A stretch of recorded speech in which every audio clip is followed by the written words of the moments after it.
La présentation sera faite par Monsieur Moine, ici à l'écran, qui est de SolarCop. Voilà. Et donc cette présentation est enregistrée, ce qui permettra ensuite de pouvoir la revisionner.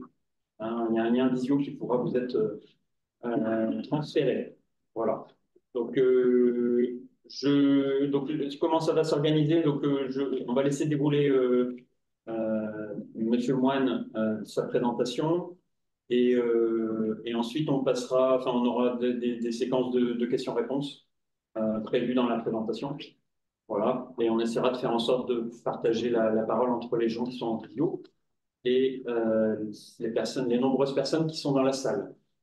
Voilà. Donc moi, oui, je ne me suis pas présenté, donc je suis Paul Blarel du Parc naturel régional et j'organise, enfin c'est moi qui suis organisateur pour le parc de cette commande groupée.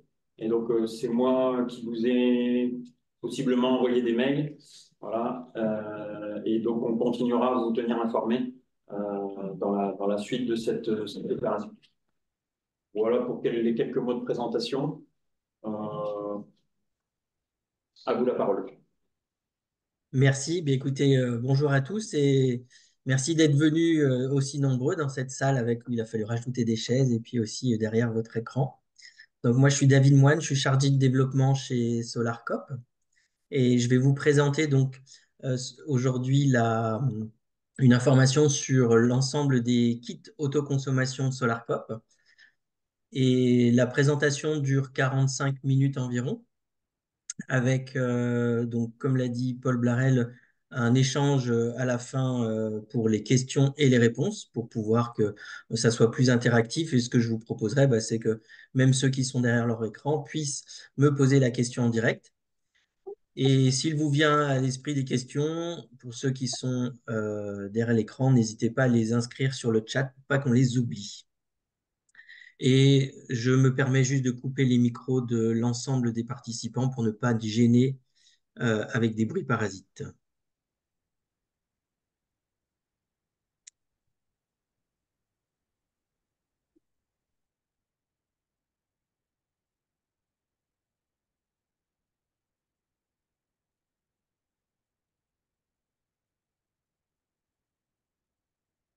Voilà, bah écoutez, je vous propose de démarrer et vous avez mon écran.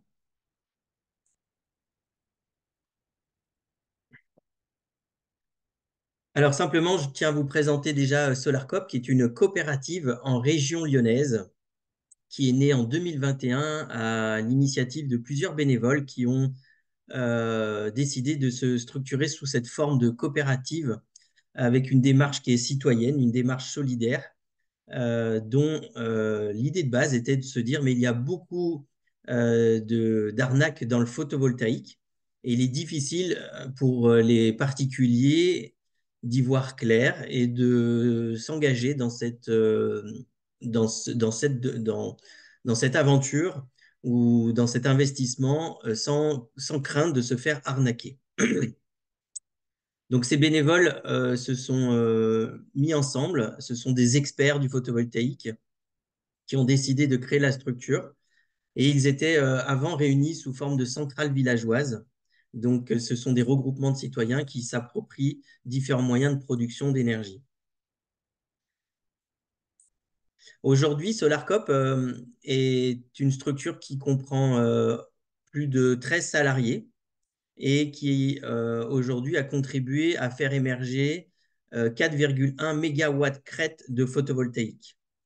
Et on travaille avec différents partenaires sur tout l'ensemble du territoire, puisque nous travaillons sur tout le territoire de la France, à travers à la fois des associations engagées dans la transition énergétique, des centrales villageoises et tout autre collectif citoyen qui se mettent dans ce mouvement-là, défense de l'environnement, et puis avec aussi des parcs naturels régionaux également. Et donc SolarCops, son credo, c'est de pouvoir accompagner les particuliers dans le photovoltaïque à travers de l'information et du conseil et en ayant une position la plus honnête possible. Alors, pourquoi nous avons créé l'entité? Bien, parce que, premièrement, il y a une urgence climatique, certes, que l'on voit à notre échelle, et aussi parce que le photovoltaïque est une énergie propre, sans émission de CO2 ni de chaleur, et donc pour nous, il était important que le photovoltaïque puisse prendre sa part dans la transition énergétique.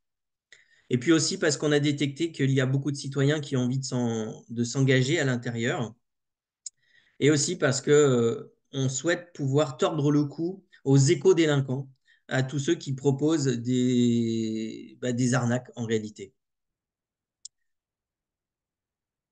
Alors, quel est notre rôle? Nous ne sommes pas donc un établissement financé par des fonds publics. On travaille en fait seulement en solo. On se finance uniquement par nos propres fonds. Et l'idée, c'est de se faire connaître à travers différentes collaborations et partenariats et d'organiser des informations sous forme de webinaires ou de réunions publiques.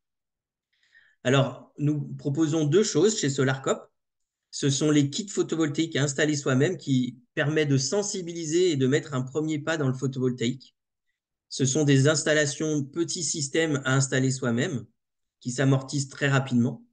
Et puis, on propose aussi également, pour ceux qui souhaitent aller plus loin, de les accompagner en amont d'un projet pour des installations faites en toiture par des professionnels avec une puissance comprise entre 3 et 9 kW crête et avec la possibilité d'être mis en relation avec un installateur local labellisé SolarCop.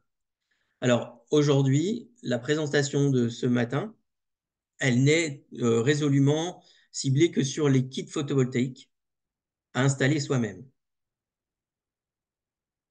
Alors, quelques petites notions déjà dans le photovoltaïque, simplement pour présenter comment fonctionne un panneau photovoltaïque et surtout une cellule. Devant vous, vous avez une cellule que l'on appelle aussi une photopile. Eh bien, elle agit tout simplement comme une pile qui pourrait se mettre en marche dès qu'il y a du soleil. En fait, il s'agit simplement d'une particule, enfin d'une cellule qui est composée de silicium. Donc le silicium, c'est du sable que l'on a mis à l'état avec une grande pureté pour pouvoir ensuite créer sur cette cellule une couche qui serait plutôt une électrode négative en dessus et en dessous une électrode positive. En gros, sous l'effet des photons amené par le soleil, ça crée un champ électrique qui va donc générer un mouvement d'électrons et donc produire de l'électricité. Aux bornes d'une cellule, on récupère une tension qui est en continu, comme une pile, de l'ordre de 0,5 volts. Une pile, en règle générale, c'est 1,5 volts. Et on a plusieurs ampères sur un enseignement maximal. Donc, la tension aux bornes d'une cellule est toujours la même. Par contre, en fonction de l'ensoleillement, on aura une intensité récoltée qui sera différente. Et donc, c'est ce qui permet de récolter des watts en associant plusieurs cellules entre elles. Et lorsque vous associez plusieurs cellules entre elles, vous avez donc un panneau solaire ou un module photovoltaïque. Donc le terme photovoltaïque veut dire photo, lumière, et voltaïque, l'électricité. Alors, tant qu'à faire, puisqu'on est là sous l'effet du soleil, il faut savoir qu'une cellule fonctionnera ou un panneau fonctionnera très bien lorsqu'on a un franc soleil avec une lumière directe. Et aujourd'hui, quand on a un temps très maussade avec une couverture nuageuse très forte, la, la puissance du panneau sera très fortement impactée. Donc, il ne faut pas croire les gens qui vous racontent que même quand il fait un temps grisailleux, que les panneaux produisent très bien. C'est pas tout à fait vrai. Il faut se dire qu'ils peuvent perdre à peu près 70% de leur production. Et c'est une réalité. Et de la même manière que la nuit, même avec une jolie pleine lune, ce n'est pas suffisant pour faire fonctionner le panneau solaire. Et quant aux idées reçues, de se dire, tiens, bah, je suis près d'un lampadaire, la nuit, ça va fonctionner. Eh bien non, parce que le spectre du Soleil n'est pas le même spectre que les éclairages, que certains éclairages. Donc ça ne fonctionne pas non plus. On compte vraiment sur le Soleil. Alors, quelques définitions par rapport au terme que l'on va employer. Le watt-crête, qu'est-ce que ça veut dire? Eh bien, c'est simplement une puissance électrique qui est une puissance maximale qui est produite dans des conditions de laboratoire. Donc, par exemple, un panneau qui aura 425 watts crête, il fournit 425 watts lorsqu'il est dans les conditions de laboratoire. Quand on l'installe chez soi, ce même panneau ne peut jamais produire 425 watts. Pourquoi? Parce que nous ne sommes pas exactement dans les mêmes conditions de laboratoire. Mais cette notion permet de comparer les panneaux entre eux, et ce qui est plus facile après pour dimensionner l'installation. Un autre terme qu'on utilise fréquemment, que vous connaissez davantage, c'est le wattheure ou le kilowattheure. Un kilowattheure, c'est 1000 wattheures. Alors, qu'est-ce qu'un wattheure? Eh bien, cette fois-ci, c'est une quantité d'énergie qui est consommée ou délivrée par un système qui a une puissance de 1 watt pendant 1 heure. Vous laissez tourner une ampoule qui fait 10 watts pendant 1 heure, elle aura consommé 10 wattheures.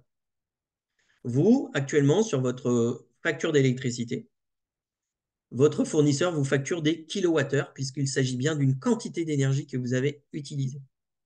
Donc, les panneaux ont une puissance en watts crête, ils vont fournir de l'énergie et donc ils vont fournir pendant 1 heure plusieurs wattheures.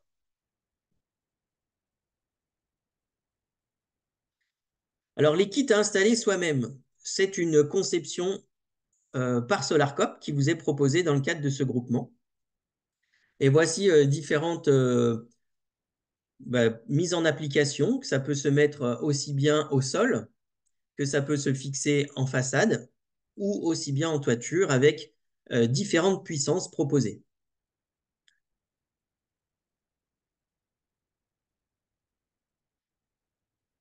Sur notre boutique Internet, là où nous vendons nos kits, vous verrez qu'on a différentes configurations qui s'adaptent à la majorité des cas. Donc, aussi bien sur une toiture, avec une double exposition de toiture. Ça peut se mettre également au sol, avec aussi une double exposition, ou ça peut se mettre aussi en façade ou en marquise. Nos kits sont limités de 1 à 4 panneaux. Et donc, le kit va pouvoir se connecter sur la maison, et on verra comment, et il va alimenter en priorité les appareils qui consomment dans la maison. C'est le principe de ce que l'on appelle l'autoconsommation. C'est-à-dire que ce que vous produisez par les kits, vous allez le consommer en priorité. Alors, regardons un peu de plus près. C'est bien un système à monter soi-même qui permet de pouvoir produire et votre maison va consommer de l'énergie. Il se peut que la maison ne consomme pas tout ce que le kit produise. À ce moment-là, sans action particulière, l'énergie excédentaire du kit va pouvoir être injectée sur le réseau électrique. Et on entend souvent, oui, mais est-ce que je vais pouvoir vendre l'énergie que je réinjecte sur le réseau? Eh bien, dans le cadre des kits, malheureusement non, puisqu'ils ne sont pas installés par un installateur reconnu garant de l'environnement, qui est un critère des contrats d'achat d'électricité. Et il n'y a pas non plus de validation par le Consuel qui, qui permet de pouvoir attester encore une fois des contrats de vente d'énergie. Et donc, cela veut dire que dès que vous avez de l'excédent, il est injecté gratuitement pour le réseau, sur le réseau. Alors, certes, c'est de l'énergie qui est injectée gratuitement, c'est une contribution quelque part à apporter de l'énergie au sein du réseau, mais elle ne peut pas être valorisée. Autre chose à connaître sur ces kits-là, c'est qu'en cas de coupure d'énergie du réseau électrique, eh bien, ce qu'il faut savoir, c'est que automatiquement, votre kit va se couper et ne pourra plus fournir d'énergie dans l'habitation. Donc, vous serez comme les autres voisins qui ne sont pas équipés. Le courant est coupé. Même avec vos panneaux solaires, vous ne pouvez pas avoir un moyen de production. Alors, j'imagine qu'il y en a qui sont déjà déçus, qui ont envie de quitter le webinaire. Eh bien non, car rassurez-vous, si on imaginait que le courant soit coupé, ça peut être pour des raisons de fortes tempêtes. Et est-ce que dans ces moments de forte tempête, les panneaux produiraient de l'énergie? Je pense que non. Alors, pourquoi ça se coupe, vous allez me dire? Eh bien, tout simplement parce que c'est une règle de sécurité. Imaginons que certains techniciens interviennent sur les lignes de votre quartier. Donc, Enedis coupe le courant pour ne pas mettre en danger les techniciens. Si vous, à ce moment-là, vous injectez du courant sur le réseau, vous mettez en danger les techniciens. Donc, la règle est la même pour toutes les installations en France, les installations photovoltaïques. Tous les onduleurs, sans exception, se coupent, y compris sur des kits.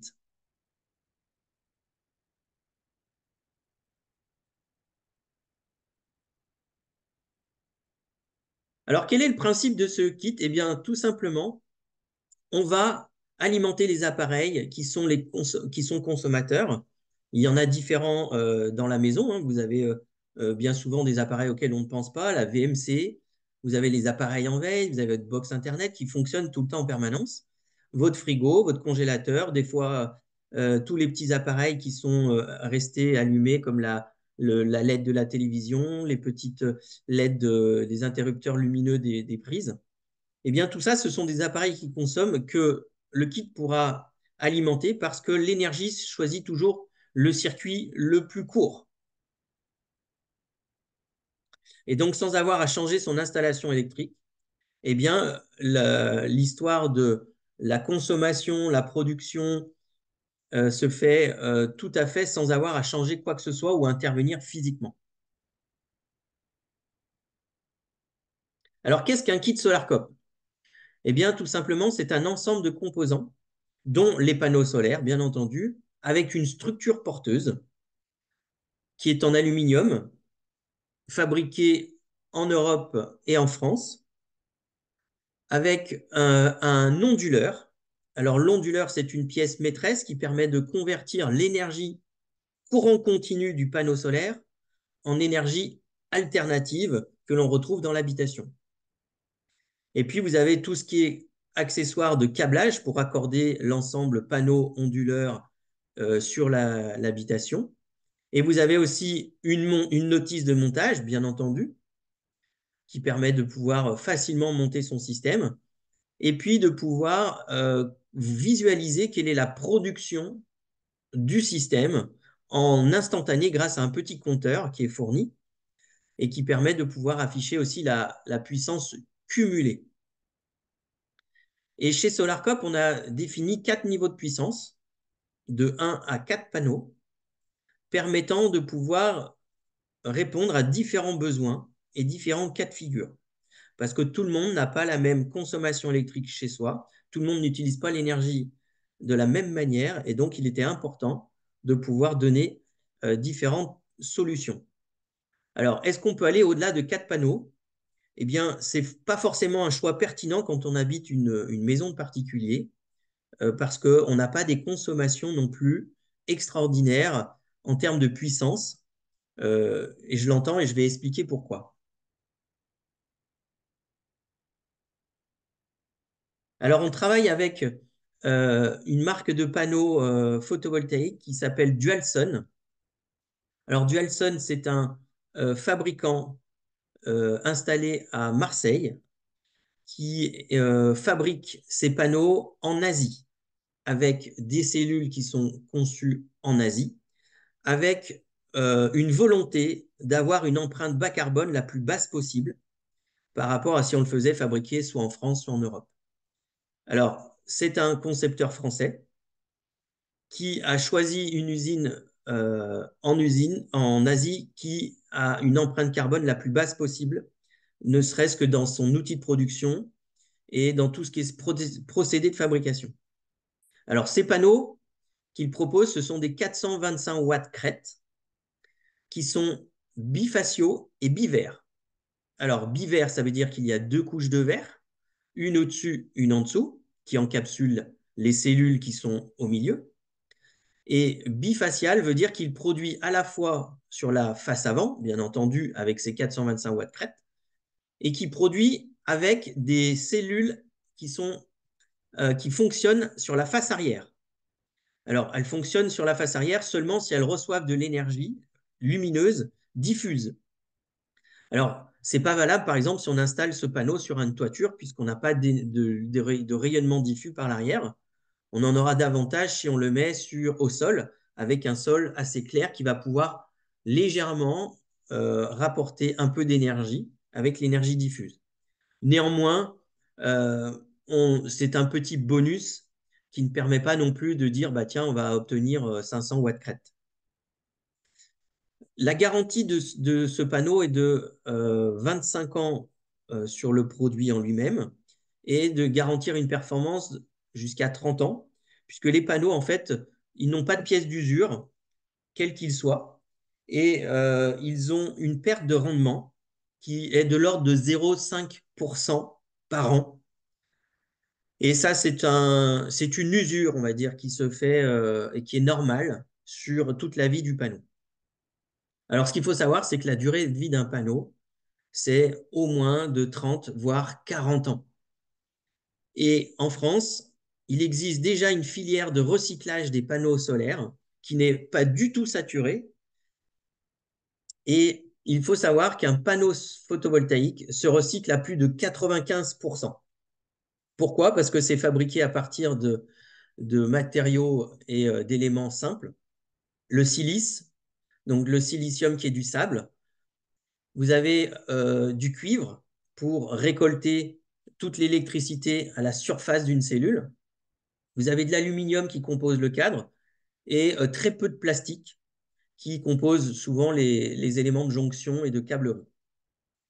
Donc, on est capable aujourd'hui de recycler à 95% un panneau solaire pour soit en faire repartir des matières premières et en refaire à nouveau. Alors, ça, c'est le panneau qui constitue la majorité de notre gamme actuelle. Mais nous avons aussi un fabricant français qui est Voltec, avec un panneau de 400 watts crête, qui fabrique des panneaux en Alsace. Alors, lui, il est alsacien. Il fabrique ses panneaux à partir de cellules qui sont fabriquées, elles, en Asie. Il ne fabrique pas 100% de son panneau, mais on va dire la fin de fabrication du panneau. Ils sont de 400 watts crête en puissance. Actuellement, ils n'équipent qu'une seule structure sur le site de SolarCop, qui est une structure en bois. Et ils sont légèrement plus chers. Aujourd'hui, la volonté de SolarCop, c'est de travailler avec des fabricants le plus français possible. Mais aujourd'hui, bah, il faut savoir que c'est très compliqué d'avoir il n'existe pas de fabricant français 100% en France. Il n'en existe plus en tout cas. La Chine a donc pris le dessus au niveau mondial, puisque 90% des cellules qui composent un panneau photovoltaïque ont été produites en Asie. Ça, c'est une réalité qu'il faut connaître. Et ils se sont très bien emparés de cette technologie, puisqu'aujourd'hui, ils la maîtrisent parfaitement.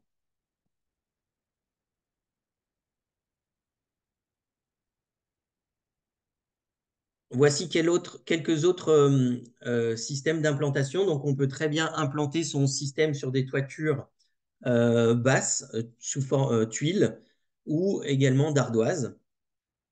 Et puis, sur la photo en haut à gauche, on voit une personne sur son toit qui a installé des panneaux photovoltaïques. Et juste à côté de lui, il y a des panneaux thermiques. Les panneaux thermiques, ce n'est pas ce que propose SolarCop. Les panneaux thermiques captent la chaleur du soleil pour pouvoir en faire de l'eau chaude sanitaire. Ici, ce n'est pas le cas, mais par contre, on peut très bien faire cohabiter une installation photovoltaïque avec une installation thermique.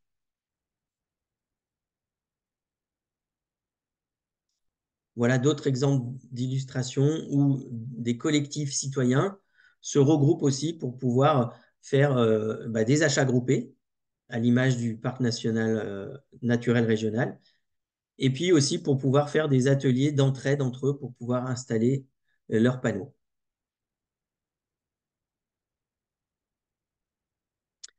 Alors, l'important, c'est de se dire comment on choisit son kit. Eh bien, on peut vous le décomposer en 4 étapes qui sont assez simples.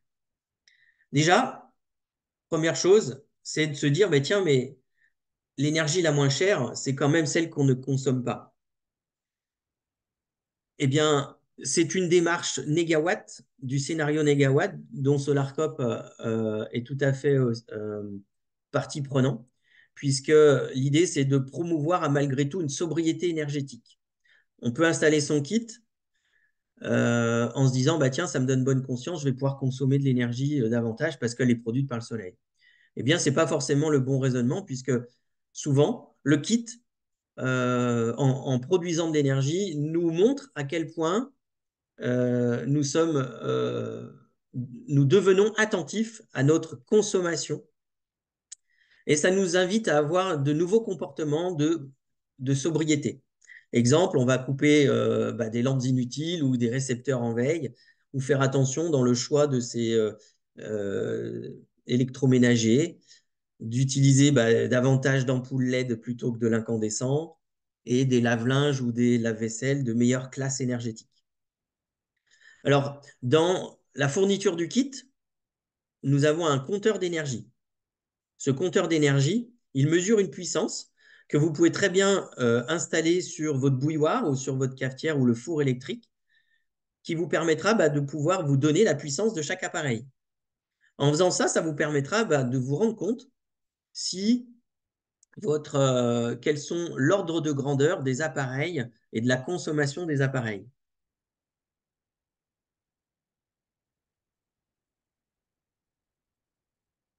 Alors, l'idée principale d'un kit, c'est de compenser le talon de consommation de la maison. Qu'est-ce que vous me racontez là?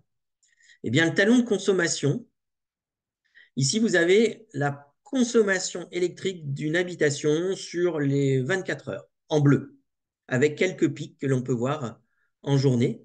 Mais on se rend compte qu'on a toujours une consommation à peu près constante. Eh bien, le talon de consommation, c'est cette ligne rouge que l'on peut tracer dans laquelle, en dessous, nous avons toutes les consommations des appareils qu'on ne peut pas retirer.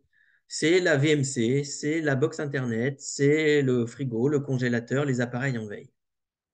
C'est donc ça le talon de consommation. Donc tout ce qui est au-dessus de ce talon de consommation, ce sont les consommations ponctuelles. Le matin, vers 7 heures, on a un pic, ça peut être la cafetière.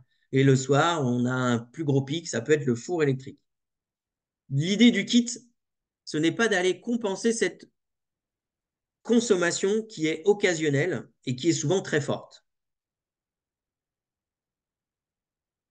Autre cas de figure, on peut avoir tout le monde n'a pas le même talon de consommation de sa maison, dans sa maison.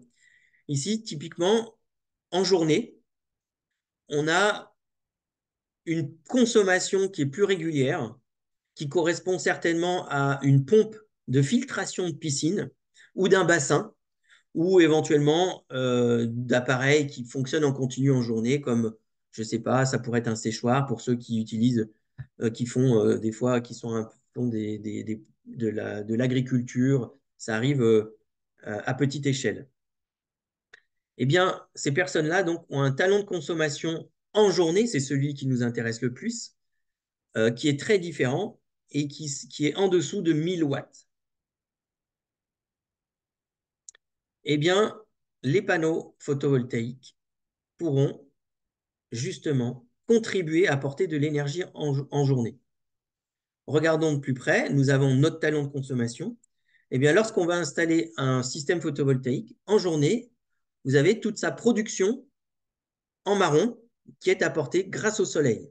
Alors ici, c'est une jolie courbe en cloche où il n'y a quasiment pas de nuages.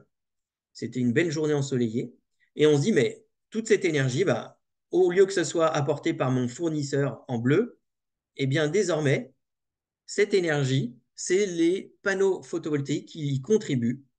Et donc, je ne suis plus alimenté par mon fournisseur Enedis, enfin par mon fournisseur du réseau électrique.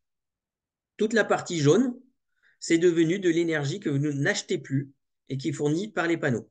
Donc là, vraiment, on visualise les économies sur sa facture d'électricité sur une journée. Et comme la production photovoltaïque était en forme de cloche, la partie blanche que vous avez sous le trait pointillé noir, c'est l'excédent d'énergie que votre maison n'a pas consommé et qui est injecté gratuitement sur le réseau. Alors, on va introduire deux notions, qui est le taux d'autoproduction et le taux d'autoconsommation. Dans les deux cas, on compare l'énergie produite à une autre valeur. Dans le premier cas, le taux d'autoproduction, on compare l'énergie produite par les panneaux à toute la consommation. Pardon, je reprends. C'est toute l'énergie consommée par les panneaux par rapport à toute l'énergie consommée sur les 24 heures de la journée. Donc, le taux d'autoproduction sur cette journée-là, il est de 34%. C'est-à-dire que le photovoltaïque a contribué à amener 34% de la consommation globale de la journée. Autre notion, le taux d'autoconsommation qui est un peu plus utilisé dans le photovoltaïque chez les particuliers, c'est de comparer l'énergie consommée à l'ensemble de l'énergie produite. Donc ici, en jaune, c'est 80% de l'énergie produite par les panneaux qui a été consommée. Les 20%, ça représente l'excédent, la partie blanche sous le trait pointillé noir, qui est injectée sur le réseau. L'idée, vous le comprenez très facilement, c'est qu'on ait le moins possible d'excédent à injecter sur le réseau, puisqu'on ne peut pas le vendre.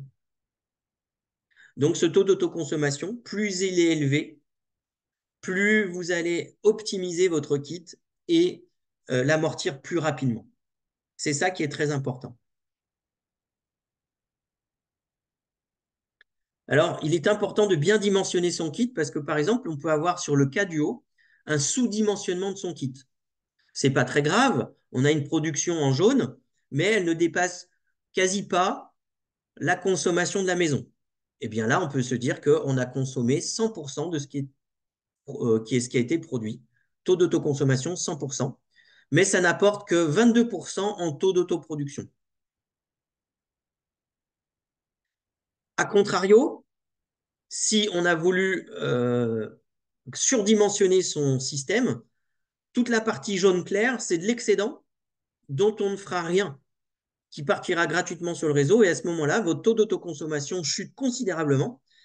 Il est inférieur à 50%, vous avez 43% seulement. Donc, c'est un petit peu dommage d'avoir autant d'énergie produite dont on ne fait rien.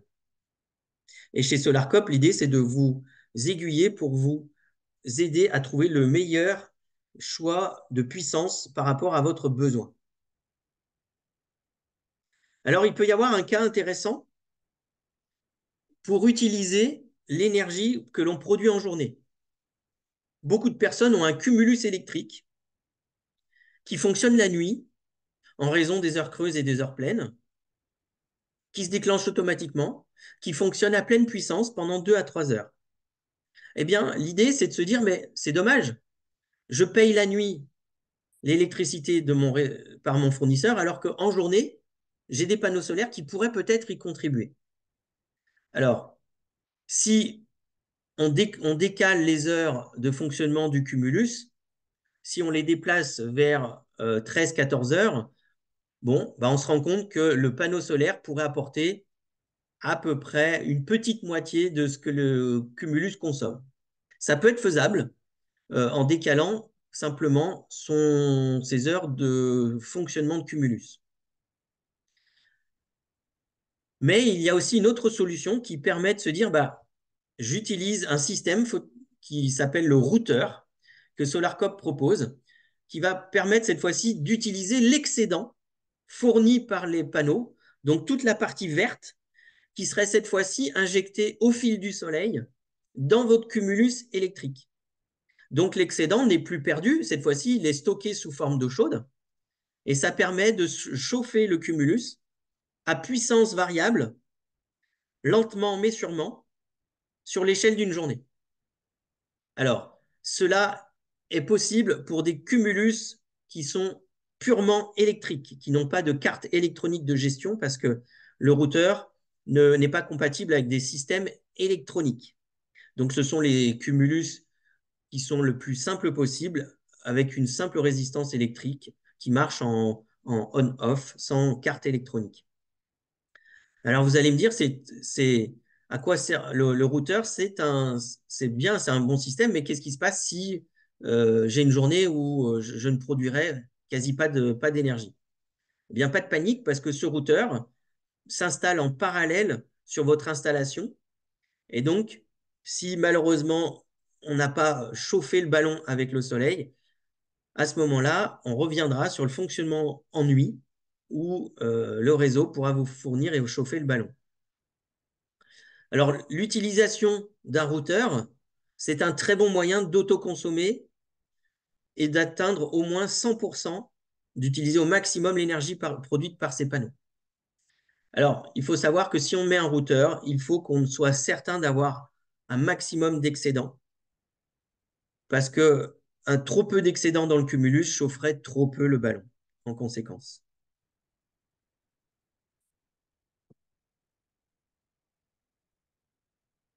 Alors, c'est bien de connaître son talon de consommation, mais comment je le détermine?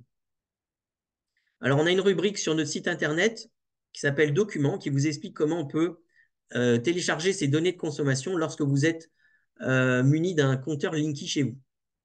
Pour ceux qui n'ont pas de Linky, pas d'inquiétude, vous relirez cette petite présentation et vous verrez comment on peut déterminer son talon de consommation en faisant un relevé le matin, un relevé en fin de journée. Et vous pourrez obtenir quel était votre talon de consommation. Je ne vais pas le détailler ici, ce n'est pas ce qu'il y a de plus important. L'important, c'est d'en disposer. OK, mais admettons que je n'arrive absolument pas à trouver mon talon de consommation. Eh bien, dans ce cas-là, on va encore simplifier la chose, puisque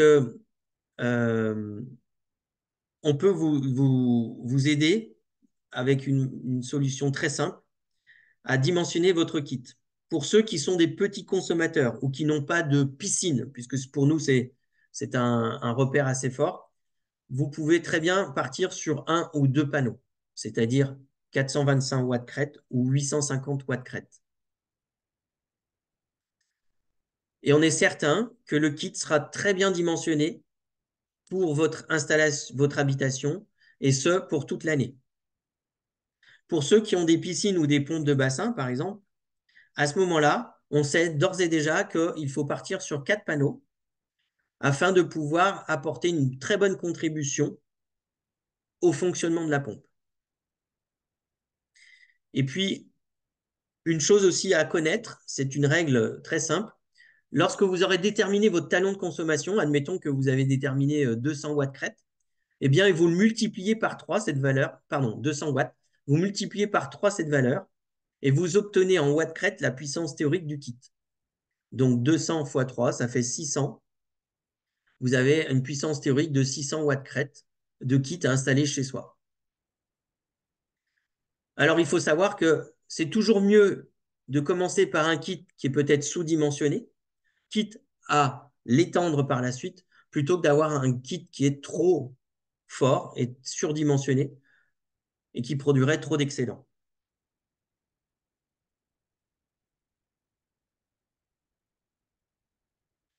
Et maintenant que je sais la méthode pour choisir la puissance de mon kit, où est-ce que je vais l'installer? Eh bien, chez soi, on a plusieurs emplacements qui peuvent être au sol.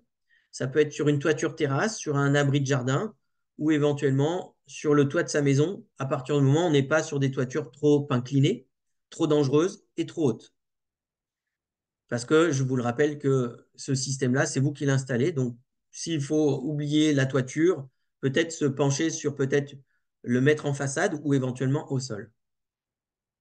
Dans tous les cas, il faut choisir l'emplacement qui a le meilleur ensoleillement. L'idéal, c'est de l'orienter plein sud. Tout le monde n'a pas une orientation plein sud, donc il ne faut pas négliger le est-ouest parce que ça peut être une très bonne combinaison avec une production le matin et une production en fin de journée. Et ça permet d'étaler la production avec une courbe un peu moins en cloche, mais plus étalée, et qui est tout à fait pertinente dans l'utilisation de sa maison. Sur la petite maison, vous avez une représentation graphique de ce que produiraient des panneaux solaires installés en plein sud. À 45 degrés, on serait à une valeur de 100. Eh bien, si on les installait en vertical au sud, on perdrait 30% de leur production. A contrario, si on les installe à l'horizontale sur une toiture plate, on ne perd seulement que 10%. Et vous noterez qu'en étant sur l'est et l'ouest, on ne perd pas plus de 20%, mais quand vous cumulez une production matin et soir, on produit un petit peu plus longtemps que si on était plein sud. Donc c'est pour ça que j'insiste sur le fait que l'orientation est-ouest est très pertinente et très bénéfique lorsqu'on n'a pas d'implantation au sud. Ce qu'il faut savoir, c'est que on va tout de suite éliminer l'implantation au nord, ça va de soi. Le soleil n'arrive quasiment pas à cet endroit-là sur les façades, sur les toitures nord.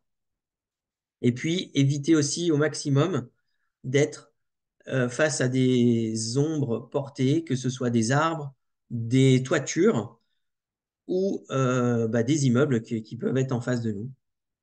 Alors, une cheminée, un poteau électrique, même si ça peut porter de l'ombre, c'est pas gênant sur la production en journée d'un panneau.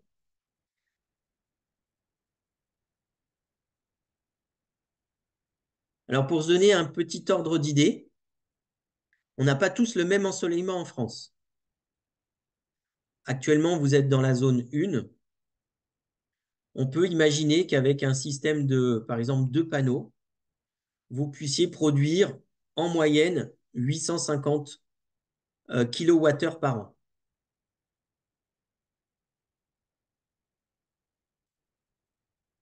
Et ça, donc, vous pourrez le constater au bout de plusieurs mois. Et à l'échelle d'une année, vous pourrez vraiment vous rendre compte quelle est la production des panneaux et voir quelles auront été vos économies depuis tout ce temps-là.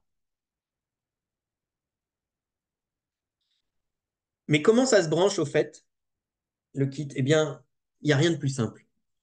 Le kit se branche directement sur une prise de courant de son habitation.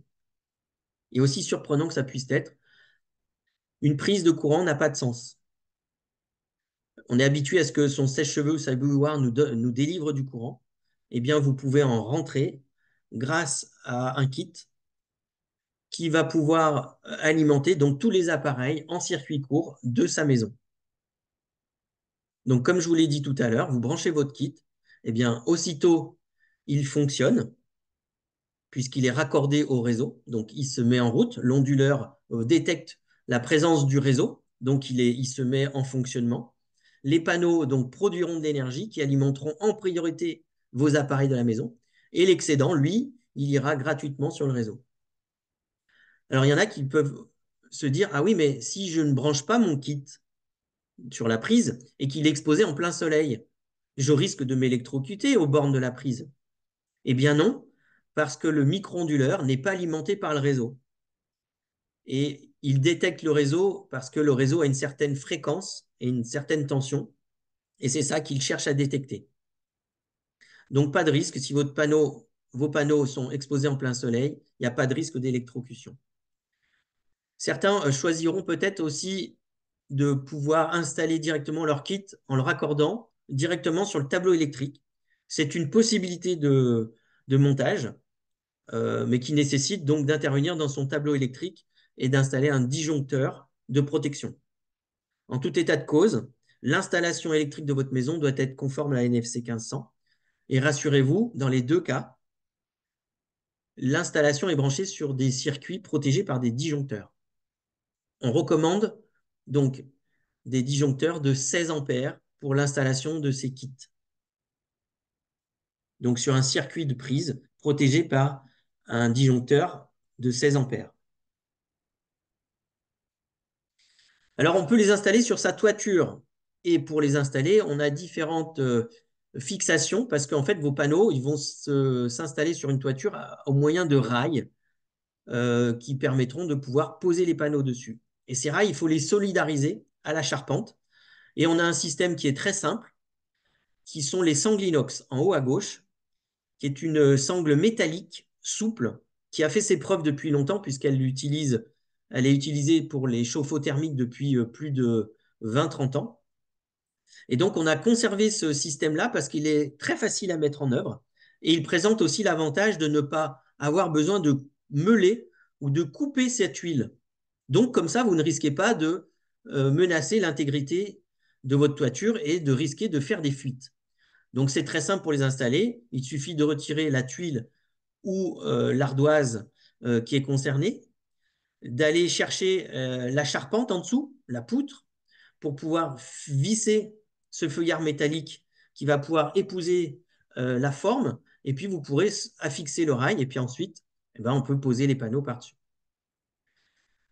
Certains préfèrent privilégier des crochets de tuiles, qui sont des solutions utilisées par les professionnels.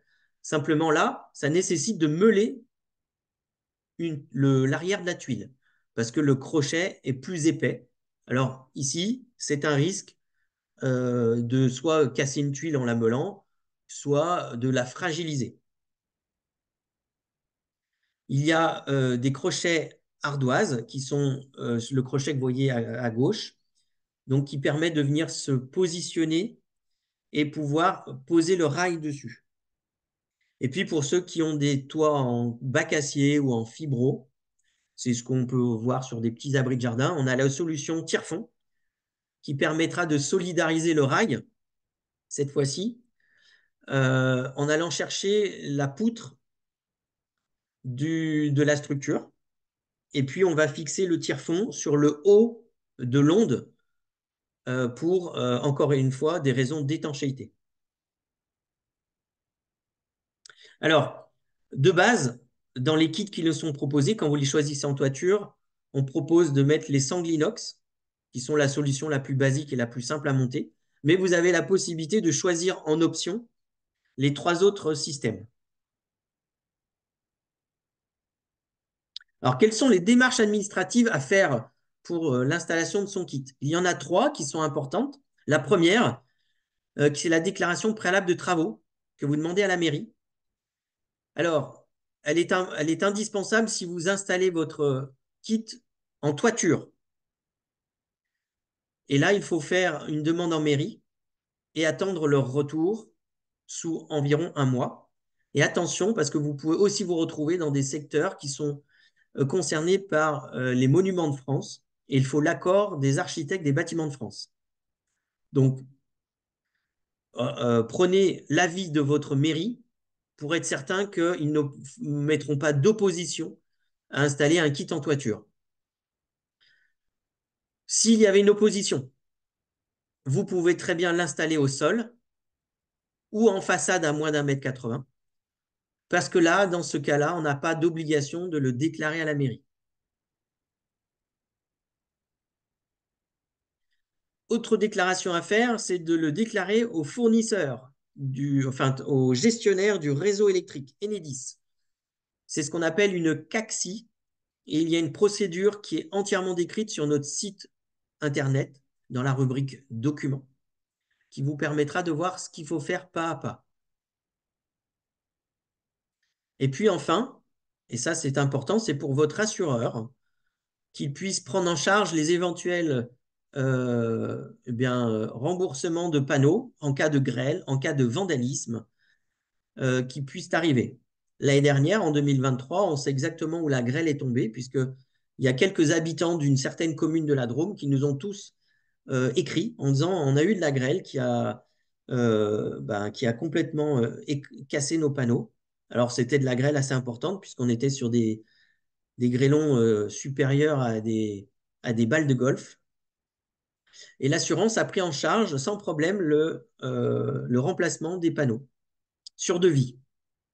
Donc pensez bien à le déclarer auprès de votre assurance habitation qui normalement ne vous impacte pas de surcoût. Si c'est le cas, profitez-en, changez d'assureur.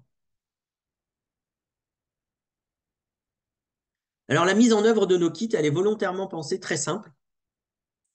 Euh, Parce que les kits au sol, vous pouvez les faire, c'est accessible à tous, que vous puissiez être tout seul pour l'installer et ça se monte en 30 minutes à 1 heure. Ici, on a mis 2 à 3 heures environ, mais on a volontairement été un peu trop large. Pour des kits qui sont implantés en toiture, c'est réservé aux bricoleurs un peu plus avertis et aussi parce qu'il est nécessaire de prendre toutes les mesures de sécurité indispensables en toiture, s'harnacher solidement avec un harnais de sécurité ou avec un échafaudage. Parce que travailler en hauteur, c'est pas la même chose que travailler au sol. Et il faut être au moins deux. Et on a un peu plus de temps de pause parce qu'on ne travaille pas aussi vite sur une toiture. Et puis, il ne faut pas oublier qu'un panneau, ça pèse 25 kilos pièce. Ça fait 1,80 m par 1,20 m. Alors, on a de connu mieux pour faire du cerf-volant. Parce qu'en toiture, sur un panneau, avec un panneau, ce n'est pas forcément la bonne idée quand il y a du vent ou quand on est tout seul à manipuler un panneau. Donc, l'important, c'est d'être à deux, de se faire aider, de faire attention à respecter toutes les mesures de sécurité. Néanmoins, ces kits sont à la portée de toute personne. Alors, est-ce que c'est rentable d'acquérir un kit? Alors, ce petit tableau, eh bien, il faut prendre, on va dire, peut-être 5 minutes pour le regarder, mais nous, on va aller encore plus vite. Simplement, on a fait différents calculs et par rapport à l'achat, ce que vous payez en électricité, par rapport à l'augmentation fréquente du kilowattheure que vous achetez à votre fournisseur, de la baisse de production d'un panneau. On a mis tout ça ensemble dans une matrice pour vous démontrer que votre rentabilité dépendra fortement de la façon dont vous utilisez votre panneau. Dans la colonne de la plus à gauche, 40%, eh bien, ce sont les 40% d'utilisation de l'énergie du kit. C'est le taux d'autoconsommation, pour faire simple. Eh bien, si on utilise à peine la moitié de sa production, on se rend compte qu'il faut attendre la 12e année pour être dans le vert et à un moment où on aura remboursé son kit avec toutes les économies réalisées. L'achat du kit, ici, on est parti sur une somme forfaitaire de 1 200 euros. Eh bien, plus on utilise l'énergie du kit et qu'on se rapproche des 90%, plus on se rend compte qu'il faut moins de temps pour le rentabiliser et qu'à 90%, c'est seulement à partir de la 6e année qu'on le rentabilise. Comme je vous l'ai dit, un kit, ça peut durer pour 30 ans minimum.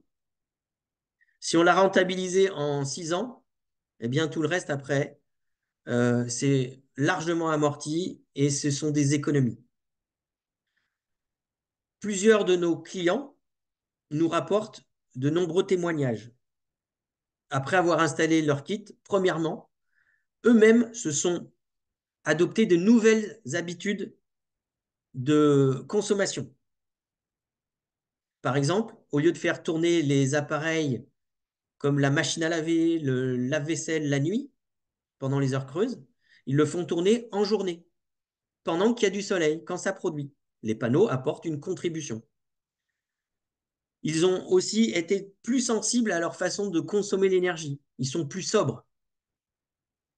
Eh bien, toutes ces personnes nous rapportent qu'aujourd'hui, leur facture d'électricité a baissé, et ce n'est pas moi qui le dis, ce sont eux, de 25 à 35% par an, ce qui n'est pas négligeable. Donc, on peut affirmer que c'est bien mieux qu'un livret A.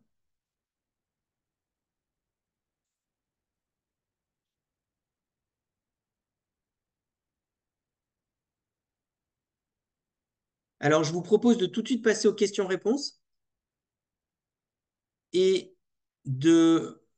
par rapport à la partie photovoltaïque. Et je reviendrai après sur comment vous allez pouvoir passer commande et, dans le cadre de votre groupement d'achat.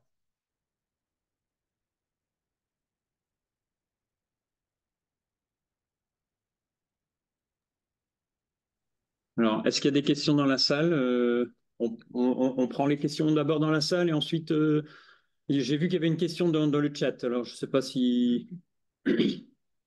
Alors, je vais prendre la question talon été ou le talon hiver. En fonction du chauffage, ça change la donne. Oui, c'est tout à fait juste. Alors, en effet, c'est une très bonne question et je répondrai de prendre le talon de l'été parce que l'hiver, ce n'est pas la période où les panneaux fonctionneront le mieux, bien entendu. Le soleil est plus bas, on est plus souvent sur des périodes de grisaille. Et donc, il vaut mieux prendre le talon de l'été où, en plus, il n'y a pas le chauffage qui peut fausser le talon de consommation. L'hiver, les panneaux solaires auront du mal à apporter toute l'énergie consommée par un radiateur électrique. Ça va de soi. Ok, merci. Alors, une première question. Monsieur, par exemple. Une distance maximale par rapport au compteur. Vous avez entendu la question? Est-ce qu'il y a une distance maximale par rapport au compteur? Alors non, parce que votre compteur Linky peut être dans la maison ou au bord de la rue. Et nous, ce qui compte, c'est de la distance entre le kit et votre maison. Sur notre boutique, on a une longueur de câble qui est variable. De base, elle est à 5 mètres. Elle peut être de 15 mètres avec une rallonge de 10 mètres supplémentaires. Et elle peut être jusqu'à 25 mètres avec une rallonge de 20 mètres supplémentaires. Au-delà de ces distances, on préconise d'augmenter la section du câble parce qu'on a des pertes en ligne lorsqu'on allonge la distance. Et à ce moment-là, bah, faut passer sur la section supérieure et il ne faut pas dépasser au moins 40 mètres de distance. Une autre question? Monsieur, là-bas? Moi, j'avais deux questions. Vous avez parlé de la garantie des panneaux. Quelle est la garantie des autres pièces du kit, surtout les onduleurs ou les onduleurs? Et la deuxième question, c'est étant donné le dispositif fonctionne avec le courant des hélices, est-ce que le système peut être perturbé si on a des fluctuations de tension, si on est dans un mauvais secteur? Pour prendre le mien, j'ai des chutes de tension importantes, je descends dessous de 200 volts. Donc, est-ce que ça peut couper le système? Oui, alors pour répondre à la première question, le matériel, il est garanti, donc les panneaux sont garantis 25 ans, le micro-onduleur 25 ans également, et notre structure est garantie 10 ans. Pour répondre à la deuxième question sur des variations de tension de votre réseau. Oui, l'onduleur est sensible aux variations de la tension.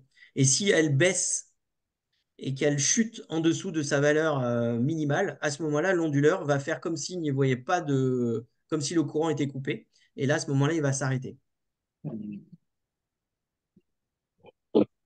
Ah, ouais, c'est quoi? La valeur minimale, c'est La valeur minimale du réseau, il y a... 10%? Je ne l'ai pas en tête et je vous dirais une bêtise si je vous annonçais 10%. Donc, ça sera précisé en vous fournissant la notice du micro-onduleur.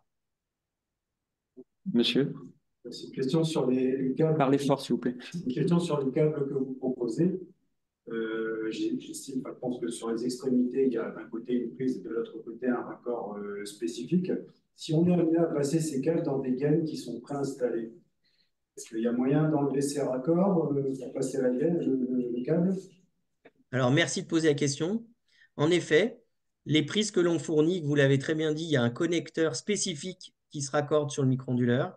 Et de l'autre côté, vous avez une prise 230 volts standard à 2 pôles plus terre qui est démontable. Donc, ça permet de pouvoir démonter cette prise, passer votre câble dans toute la gaine et après de pouvoir rebrancher votre prise. C'est également valable pour ceux qui l'installent pour lorsqu'on doit faire une traversée de mur pour brancher sa prise à l'intérieur de la maison et de pouvoir percer le mur au diamètre du câble.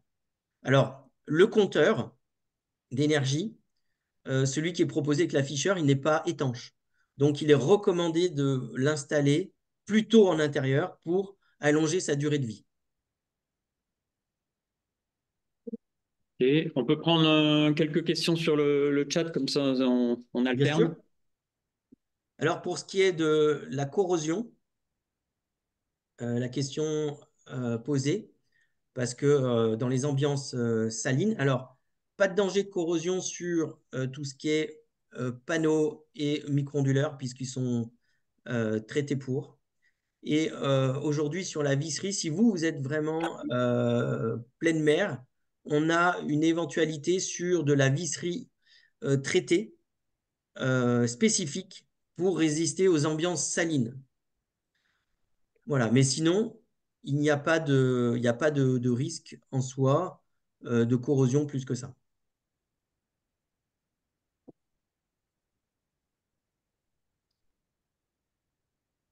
Alors, pour la question résilience, en cas de coupure raison, est-ce qu'on a quand même une solution avec des batteries pour alimenter un ventilateur ou l'allumage d'un chauffage à pellet? Alors oui, il y a des chauffages à pellet qui fonctionnent avec une vis sans fin, qui ont besoin d'électricité pour qu'ils puissent tourner. Ça serait dommage d'être complètement sans électricité et même plus utiliser son chauffage à pellet. Alors, SolarCop propose un petit système à la demande avec une batterie, mais c'est une batterie ponctuelle et qui sert à alimenter ce type d'installation, de petites installations indispensables. Donc, il faut nous adresser la demande pour qu'on puisse vous faire une proposition en ce sens-là, parce que la solution avec batterie, je ne l'ai pas dit, mais la question pourrait être peut-être posée, elle n'est pas du tout proposée par SolarCop, parce qu'en règle générale, installer une batterie, quand on veut pouvoir fonctionner la nuit avec sa maison, bah, c'est une installation conséquente et qui est aussi économiquement très forte et qui n'apporte pas de rentabilité. Aujourd'hui, c'est encore trop coûteux d'installer des batteries, plus tout le système qui va avec pour se découper du réseau, parce que si vous n'avez plus de réseau électrique, bah, vous fonctionnez 100% sur batterie. Et au moment où vous aurez fini de rembourser votre investissement, ça sera peut-être le moment où il faudra changer les batteries. Donc en fait, on n'arrive jamais à obtenir une rentabilité en installant des batteries. Au prix actuel de l'énergie. Et au prix actuel de l'énergie.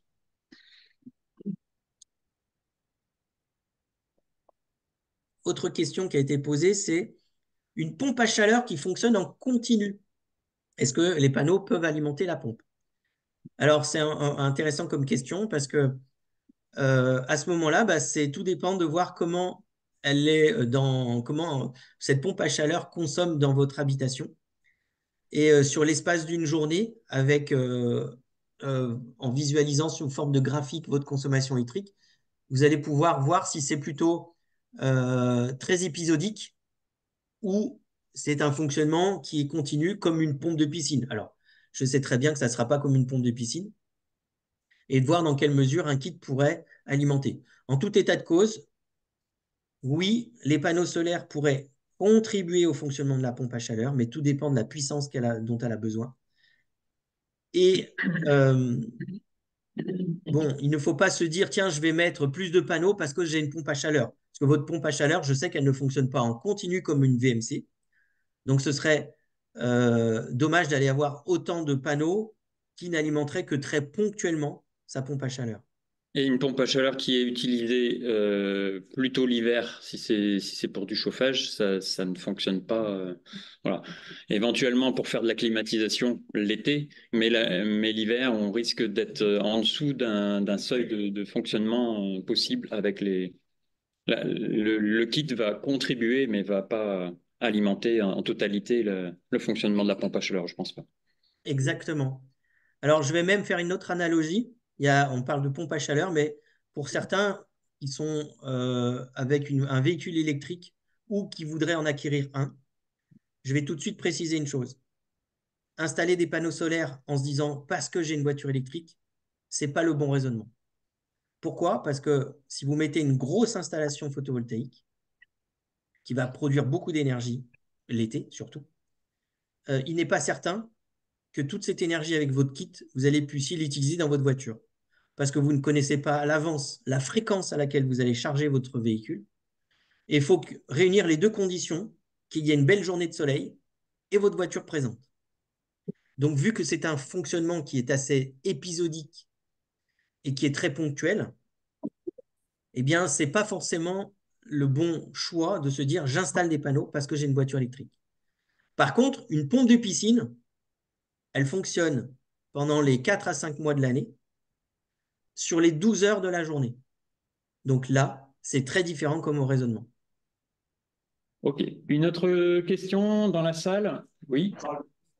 Donc 425 watts par panneau, sachant que c'est du labo. Chez nous, on peut les compter à combien, sachant que généralement on parle de 20% de perte dans les meilleures conditions. Alors, Combien un panneau qui fait 425 watts va produire, va délivrer d'énergie, de puissance, pardon, avec un fonctionnement optimal grand soleil chez nous, sous nos latitudes? Alors, c'est assez simple. Un panneau solaire, donc, lorsque l'on met un micro-onduleur avec, on va se dire que si on prend la puissance en watts crête du panneau, on enlève 20%, et c'est ce qu'on va obtenir en termes de puissance maximale atteinte quand il fera un beau soleil à la sortie de l'onduleur. Parce que l'onduleur, il a aussi un rendement, et je vous ai expliqué que votre panneau solaire n'est pas dans les conditions de laboratoire, donc ne fournit pas les 425 watts crête. Donc en Donc, gros, c'est sûr, quand il fait beau, c'est sur 1 heure dans la journée. Enfin, voilà. pendant Donc ouais, 425 watts crête. aux alentours de 14 heures. Voilà. Voilà, donc 425 watts crête. Dans vos latitudes, on serait sur une production de 300-350 watts. Une autre question, monsieur? La question est en mono ou triphasé? Oui, alors monsieur rebondit sur la question qui est dans le chat, Exactement. mais on allait y venir. Allez-y. Oui, en effet, alors certains ont des installations en triphasé et le kit, il est prévu pour être sur des installations en monophasé. Alors, pas de panique, on peut très bien l'installer parce que quel que soit le compteur que vous avez, compteur Linky ou les générations d'avant, vous avez une somme algébrique que votre fournisseur fait. Donc, vous allez produire de l'énergie avec votre kit sur une seule des phases. Il se peut que ce soit la phase qui ne consomme pas d'énergie et que vous consommiez l'énergie sur les deux autres phases. Ah bah c'est dommage, je produis de l'énergie mais je ne l'utilise pas parce que c'est branché ailleurs. Eh bien, d'un point de vue économique, c'est pas grave parce que votre compteur, lui, il aura fait la somme algébrique de la consommation des trois phases moins la production.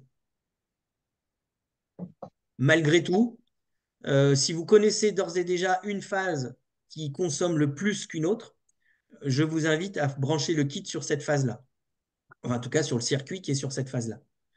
Mais donc, il n'y a pas d'impossibilité de pouvoir installer son kit monophasé sur une installation en triphasé. On prend encore 2 questions et on Oui. passe à la fin du diaporama. Il y avait... C'était sur le c'est 80 justement. Allez-y, monsieur. C'était pour le triphasé justement. Oui, d'accord, c'est bon, on a répondu. Allez-y, oui. Moi, je savoir s'il est possible d'ajouter un cinquième panneau à un couple de 4 panneaux. 5 panneaux, c'est ça? Est-ce que c'est possible d'ajouter un 5e panneau à un kit de 4 panneaux? Si on a acheté 4 panneaux, est-ce qu'on peut en rajouter un? Alors oui, nos kits sont extensibles. On peut très bien partir sur un panneau puis l'augmenter. Pareil, quand on a 4, on peut très bien aller à 5. À partir de 5, au-delà de 4, on est sur des installations électriques qui commencent à être trop conséquentes. Donc là, on vous mettra, on vous informera bien comment faire le branchement électrique parce que vous aurez peut-être trop de puissance apportée sur un seul circuit. Et puis, je réponds à la dernière question qui est posée. Est-ce qu'on voit sa production en instantané? Oui, parce que le compteur affiche une production instantanée et aussi cumulée. Bon, on reprendra quelques questions juste après la fin de votre présentation, si ça ne vous dérange Allez, pas. et je vous représente cette fois-ci donc Vous retenez vos questions. comment ça va se passer techniquement dans le cadre de votre groupement d'achat. Voilà. Alors, avec le partenariat avec le parc naturel régional consiste donc à vous proposer de faire un achat groupé avec une tarification réduite. Alors, ça se passe très facilement puisqu'il suffit d'aller sur le site internet de SolarCop. On a une rubrique qui s'appelle boutique et sur lequel vous arrivez, vous avez différentes configurations, que ce soit au sol, toiture ou en façade ou en marquise, comme on appelle. Et donc, je n'ai pas parlé de prix dans cette présentation parce que le tarif final de votre kit dépend de ce que vous avez choisi. Donc ici, un exemple, on part sur 2 panneaux paysage montés en toiture, par exemple. Vous pouvez personnaliser votre kit une fois qu'on a cliqué dessus et on vous dit quelle est la longueur de câble que vous souhaitez avoir.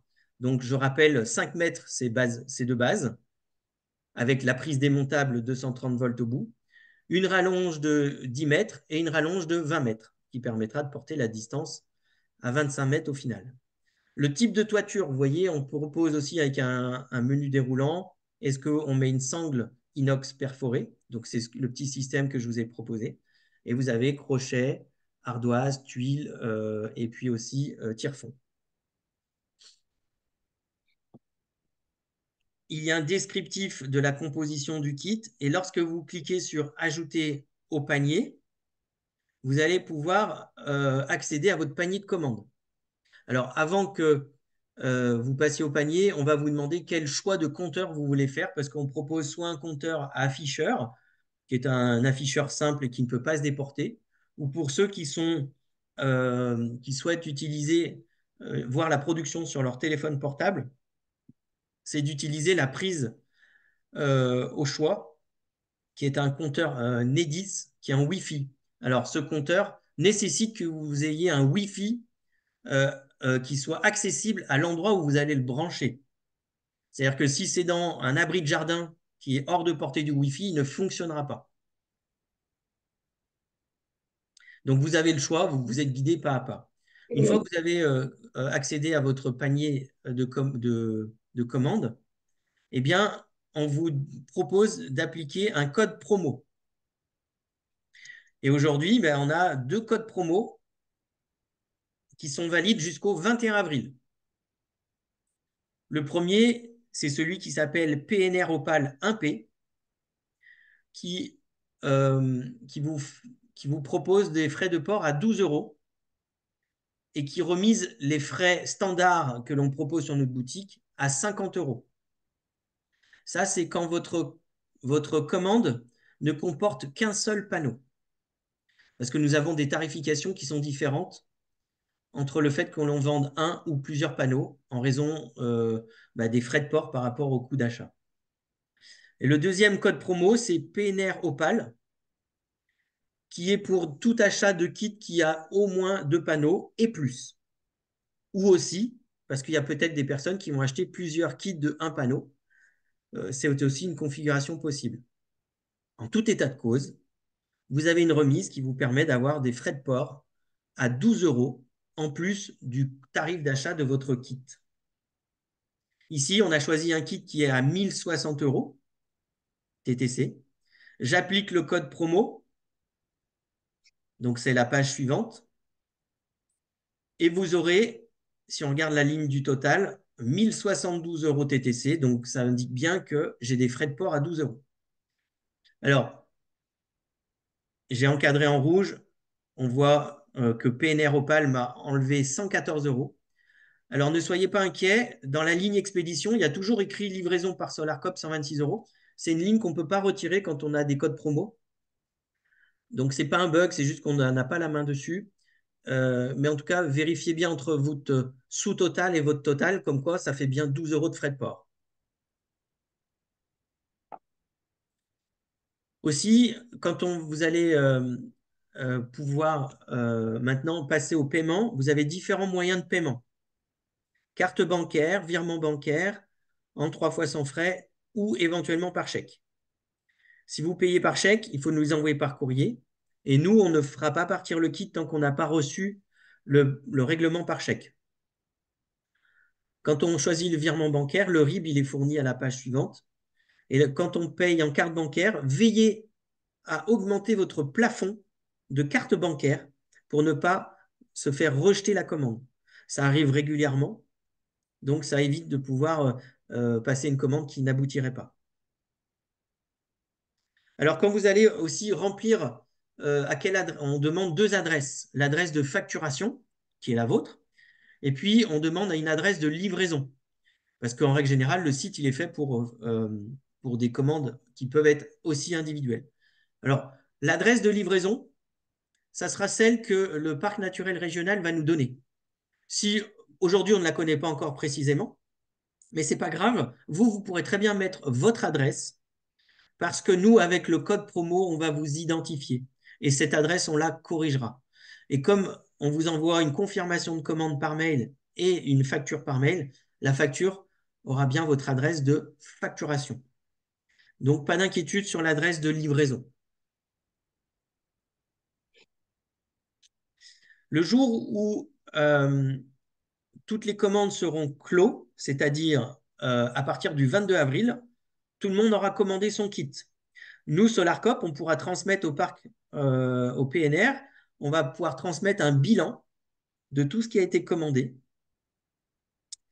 Et à partir de là, on va compter à peu près 4, voire 5 semaines éventuellement de délai de préparation, d'emballage et d'expédition. Il est à estimer, et c'est à redéfinir, que les kits seront livrés aux alentours du 17-18 mai. Enfin, ils seront livrés aux alentours du 17-18 mai, ou peut-être avant, pour que vous puissiez les récupérer sur le 17 ou le 18 mai, sur la commune de Le Ouast. Donc tout ça, le parc naturel régional vous le redéfinira un peu plus en détail. Vous, ce que vous devez retenir, c'est que le jour de la distribution, vous allez récupérer donc votre kit. Ça comprendra un carton nominatif qui contient tout le matériel, l'onduleur, les câbles, le compteur, la notice. Vous aurez une structure aluminium qui sera en fagot, qui sera nominative à votre nom. Et puis, vous allez récupérer le bon nombre de panneaux qui correspond à votre kit. D'ailleurs, en parlant de panneaux à récupérer, ils ne sont pas emballés dans des cartons. Ils sont emballés, comme vous avez vu, comme là sur la photo, avec des petits coins en carton aux angles. Donc, prévoyez déjà soit du carton ou une couverture pour transporter le kit jusqu'au domicile, mais prévoyez aussi qu'un véhicule adapté. C'est-à-dire que les personnes là qui sont venues, heureusement qu'ils sont venus avec la remorque, parce que dans la petite voiture citadine, comme une Clio ou la Twingo, ça ne rentre pas dedans. Le panneau pèse 25 kg et vous comptez que c'est à peu près environ 1,80 m par 1,20 m pour être certain. Donc, venir avec sa remorque, venir avec un monospace ou avec un utilitaire, c'est le meilleur moyen pour pouvoir transporter votre kit.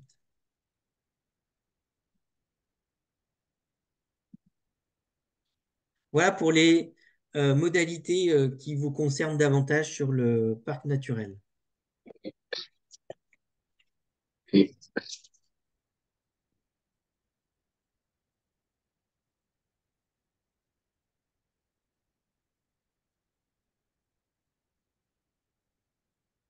Alors, Paul, voilà. Oui, pardon. Oui, Monsieur Blondel, vous aviez ouvert votre micro pour poser une question peut-être? Non. Madame Ami? Non? Non plus? Bon. On va prendre une question dans la salle pendant que... Allez-y, monsieur. Au niveau entretien des panneaux, parce qu'en habitant en bord de mer, il y a la chaîne de la Réunion, et s'il y a des postes qui sont là, c'est salis, En bordure de mer, il y a quelquefois beaucoup d'oiseaux sur les toitures et Enfin, ça peut être des pigeons aussi, hein, mais voilà. Alors, c'est vrai, c'est l'ennemi numéro un. Bon, en règle générale, euh, quand on n'est pas au bord de la mer ou voilà, l'entretien des panneaux, c'est la pluie qui fait très bien le boulot. Parce que alors, si on était sur un système au sol, on peut bien entendu plus facilement passer un petit coup de chiffon. Par contre, nous, SolarCop, on va surtout pas vous inviter à monter tous les 3 4 mois sur votre toiture, prendre des risques inutiles, juste pour nettoyer son panneau et gagner 1, 2 ou 3% de mieux. En bordure de mer, si on a tous les oiseaux qui viennent salir les panneaux, bah, en effet, peut-être prévoir que ponctuellement, il y ait une intervention de nettoyage, mais est-ce que la pluie ne fera pas aussi le boulot? Bon, à voir. Mais au niveau entretien d'un kit, il n'y en a pas à faire, aucun, puisqu'il n'y a pas de pièce d'usure. Donc, à part le nettoyage, et encore une fois, la plus grande sécurité pour pouvoir nettoyer son panneau. Une question encore, madame? Moi, c'est par rapport à une installation sur une toiture terrasse. Vous avez un panneau qui fait 25 kg. La structure, elle fait combien? Elle pèse combien déjà? Alors, la structure, elle est en aluminium, elle ne pèse pas lourd. Et c'est vrai que vous faites bien de poser la question, car on préconise de lester son kit. Alors, plusieurs possibilités. Quand son kit est au sol, on peut le lester avec du poids. On recommande environ 40 kg par panneau installé. Ou alors de l'ancrer directement. Et certains l'ont fait, on fait des petits long greens en béton et ils ont spité le kit directement sur leur structure. Et dans cette décoration-là, est-ce qu'il y a une décoration en mairie à faire? Est-ce qu'il faut peut-être couper les micros? Ah, si vous utilisez, si on ancre son kit au sol, est-ce qu'on fait une déclaration mairie? Non. Non, non, sur une toiture. Sur une Ah, toiture sur une terrasse. toiture, bien entendu. Oui, Alors, oui. sur une toiture terrasse, oui, c'est une toiture. Ah ouais. Sur une toiture, on fait une déclaration en mairie. Tout à fait. Il y avait une... Pardon? Ah ben, ça tient au vent. Pour que ça tienne au vent, il faut le lester ou faut l'ancrer. Monsieur, juste devant. Une installation sur le mur et une installation simple ou avec une inclinaison? L'installation en façade, Alors, en façade, le choix du kit, vous verrez, il est sur une structure qui est proposée avec une inclinaison à 30 degrés. Une inclinaison standard. OK. Monsieur? Est-ce que l'installation est compatible avec un ballon thermodynamique? Oui, un ballon thermodynamique, c'est alors, vous ne parlez pas du routeur, hein, j'imagine. Ben si. Si, avec le routeur, et je pense que le ballon Alors, thermodynamique, il a non. une carte électronique, forcément. Voilà, exactement. Ouais. Le ballon thermodynamique, c'est une carte électronique, donc pas compatible. Ouais. Et pareil, l'installation, le kit, si on n'est pas obligé, parce que moi j'ai actuellement un toit terrasse, mais avec un revêtement EPDM que je ne veux pas percer. Oui, surtout pas. Et est-ce qu'on est obligé de prendre la structure en aluminium? Alors, quel autre moyen vous pourriez avoir sinon? Ben, une structure en... Non, il faut prendre la structure en aluminium et puis les panneaux, faut les mettre sur les rails. Ouais, mais moi, justement, j'ai un ami qui a fait l'installation et par grand vent, tous ces panneaux se sont envolés. Ah bah oui, c'est pour ça qu'il faut lester. Il faut forcément lester. Donc du coup, il faut fixer sur un lest qui sera posé sur la toiture. Monsieur? Si j'ai fait 3 panneaux, est-ce que je peux connecter 2 panneaux ensemble et laisser un panneau individuel sur une autre structure branchée sur une prise aussi? Oui, Oui. 2 installations branchées sur 2 prises différentes. C'est tout à fait possible. Pas de problème. C'est tout à fait possible. Monsieur? Je voulais vous demander, est-ce que la connexion entre panneaux est normalisée avec d'autres marques? Oui, Parce qu'on a déjà un panneau solaire au sol et savoir si on peut relier ceux que vous avez avec un panneau qui a été fourni par Ecawater. Équateur. Ouais. Alors, je vais vous déconseiller de raccorder notre kit avec un autre kit parce que les micro-onduleurs entre eux ne sont pas toujours compatibles. Par contre, si vous aviez un panneau d'une autre marque qui a la même connectique que nous, c'est tout à fait possible. Mais les deux micro-onduleurs d'une marque différente ne font pas bon ménage. Donc autant... Ne font pas bon ménage dans la même maison, c'est ça? Oui, c'est-à-dire entre eux, ils peuvent pas du Ils tout peuvent se polluer l'un l'autre. se polluer l'un l'autre. Donc, vous connectez votre kit Équateur sur une prise, vous connectez le kit SolarCop sur une autre prise. Ça peut être encore plus simple. Merci. Une question sur le chat.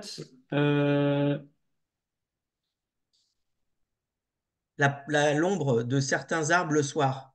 Oui, Oui, bah oui, forcément, si on a une ombre le soir, il faut faire bah, attention. ça peut avoir un impact, mais on en parle de la production du soir. Bon, bah, en fin de journée, on produit moins. Remis sur le volume de kits achetés.